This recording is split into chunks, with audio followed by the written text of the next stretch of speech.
Datura the Temptress. For 4 months, I searched obsessively for Datura stramonium, Jimson weed. I had looked at hundreds of pictures and read many articles on the elusive plant, but it wasn't until one day, when I was coming home from work, that it caught my eye. Something had been drawing my attention to a motel's jacuzzi each day as I passed by, but I had no idea what it was. One day, I figured out that I don't usually notice something so intensely, so I decided to look a little closer. Boy, was I a happy camper. There she was, a huge juniper bush, mounted like a shrine in front of a mound with at least 15 datura plants. At the top stood the mother, like a beautiful woman. It really freaked me out. The plant had such a powerful presence. I had to go back. So I planned to go that night on my bicycle and hop the fence to grab a portion of the treasure. This was probably a bad thing to do, crossing the fence to steal the datura plants. But she found me and presented me with this temptation. Months passed, and the seeds just sat in my desk, until one day when I met this kid traveling through town. We spent the night talking, and I just couldn't resist bringing up the subject of the datura. He said he had heard of it and had wanted to take it for a long time. His eagerness to test the plant made him seem a bit naive, but he insisted that he was ready. "Come on, dude, let's do it. It'll turn out good and we will learn a lot."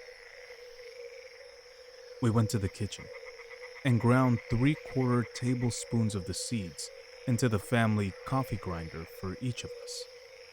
Then, we packed it into our knapsacks for the camping trip, which was planned for that night. We arrived at dusk and settled down, lit a fire, prayed, and downed the poisonings seeds without telling our friends. Stefan, the traveling kid, and I took a walk down the dirt road that ran through the center of the field. We were extremely attentive to how the seeds were affecting us. I listened closely. What would happen next? Her presence began to be felt about 100 yards down the road. We sat in the middle of the road and felt the world slipping from our control. Ego. We gazed at the distant fire. The world became so eerie. The voices and lives of our friends seemed another world away. I asked Stefan how it was coming. He said, "I'm taking a crap." I guess I followed him. We were in this together and didn't want to leave him. And sat with him for a few minutes and didn't even realize it. I was becoming a little delirious. We walked back to the campsite and sat down on a log. Our mouths became so dry. We chugged at least 2 quarts of water each. No result.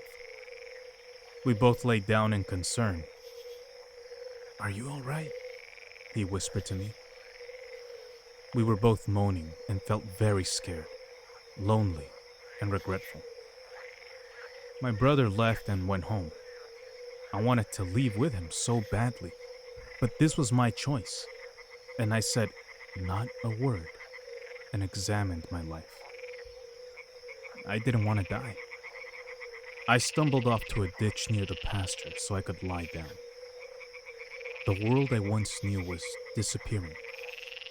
The stars multiplied. I felt like I was dying. I had to piss, so I tried to get up.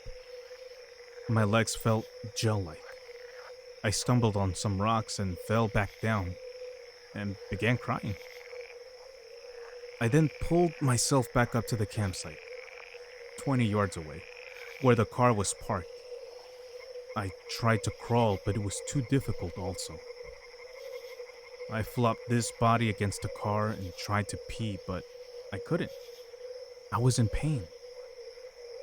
I got back to my ditch and lay there, and tried to pee lying down. I gave up. An old Bob Dylan tune echoed into the night sky from the car stereo. The song was very comforting. One too many mornings. I was startled when I noticed car lights reflecting on the streets around the pasture. I moved myself quickly to the car to turn off the music and uttered in fear that a car was coming.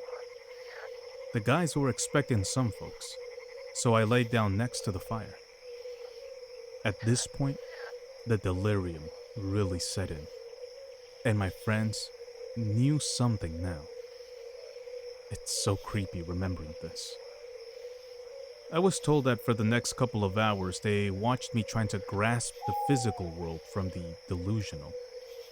I was like a little kid, a caveman or something. I was trying to talk, but it all came out so jumbled in some other language. The guys became a little concerned. They told me that I kept walking off this wooden deck-like thing into a soggy creek bed. They found me there mangled and pulled me out with concern. I kept wandering back to the creek bed, stumbling off the deck into it. Around 4 a.m. they pulled me out and stood me up, and I kept peeing on myself. It was so relieving. I suppose everyone went to bed or something because I wandered off to the dirt road, the one that goes through the pasture. I felt energized and had control of my body now, still delirious. I had found Stefan. He sat me down and began to inform me of something very unnerving. The night had a very evil feeling, as it was. He said, "Man, I don't know what to do. I don't want this." He showed me his dark, long fingernails. His face was very old and hairy, werewolf-like. I flipped out. I told him it was going to be okay and not to worry. It was just a bad dream.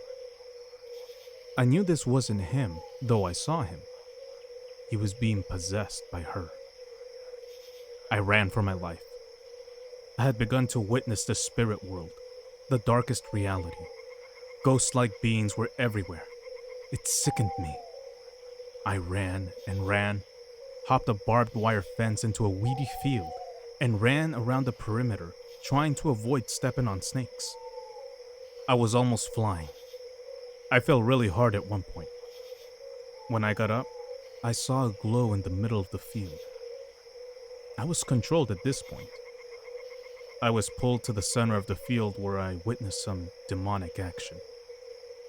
There were 7 guys and girls dressed in dark clothes, black hair and pale skin. They were all enticed, basically making love with the plant.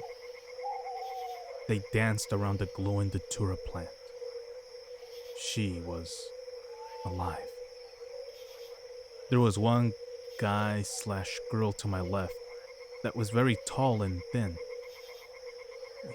She seemed to be the plant spirit, the leader. They all quit dancing. Datura, she stared into my eyes and shook her head. I messed up, and I knew it. I ran so quick towards the woods. She sent one of the others, enticed ones, after me. I tried to hop this barbed fence, but I was caught and cut myself. I turned around and the enticed one, he stopped still in the darkness. I felt as if he wanted to run with me and get away from this evil life. I said, "Come on, dude, let's go. She'll kill you, come on." He stopped. It was as if something forced him to shake his head, saying, "No, no." I hopped a wire and ran up the hill, tore through vines, briar, just tearing through. I let down the other side. Something stopped me and pulled my head up towards the ridge. There was the Temptress, and she was after my life. She was capable of transformation and teleportation. I was so scared. I tore through the woods. I had to avoid two black jaguars. It was her. She is so tricky and evil. I came to the highway, and it was about dawn at this point. I kept running from her. She was so tricky, she had this power to dissipate, bow into the side of the road, and just vanish, leaving only slightly noticeable energy particles. She could move about so quickly like this. I spent the next hour running in terror. I had to prove my strength and that I wasn't gonna give in. She would offer me things like power and drugs, girls, etc. She sat on top of a road sign with his legs crossed behind. What does this say?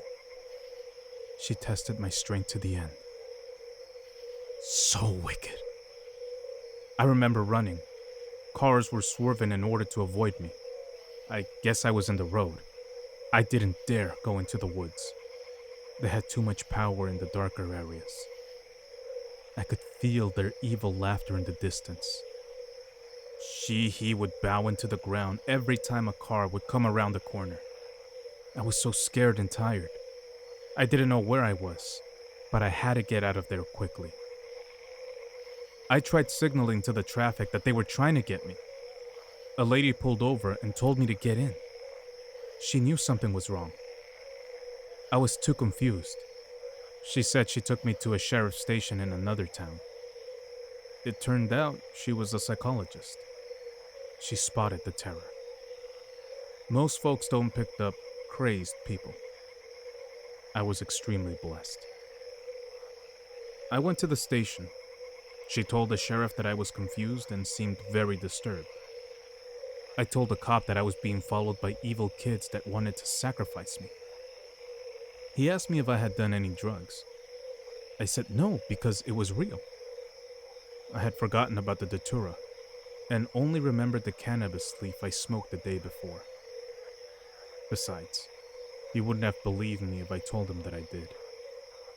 But he knew. They called my mother and brother. They came and got me. The plant left me with strange powers that I was soon to lose as I came down. By the way, I was informed that the cops went to check out that area. They actually looked into the cult members in the physical world. It was very kind of them. The plant is a very useful teacher, but also deadly. I don't know that it is worth the risk. I was so dehydrated, my tonsils were bleeding. A cop came in and poured me a styrofoam cup of water. My, it was the best.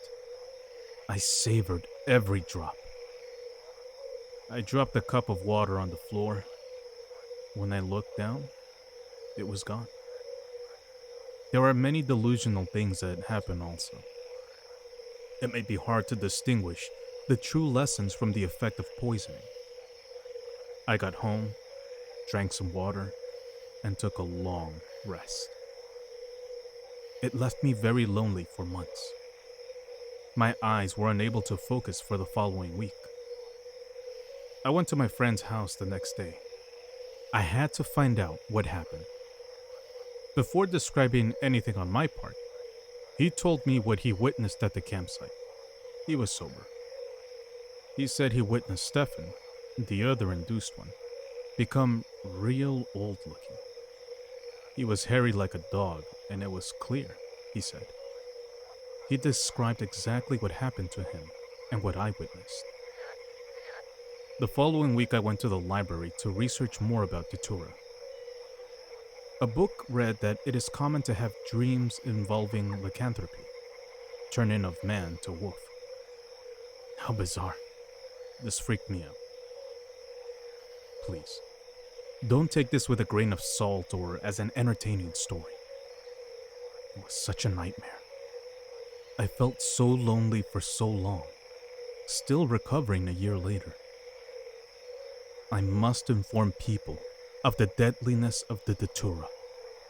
She will trick you into death. And if you die, You may have more problems than just a dead body. She will have weakened you to the point of surrendering your soul to her. Watch out, and please take much precaution, brothers, sisters.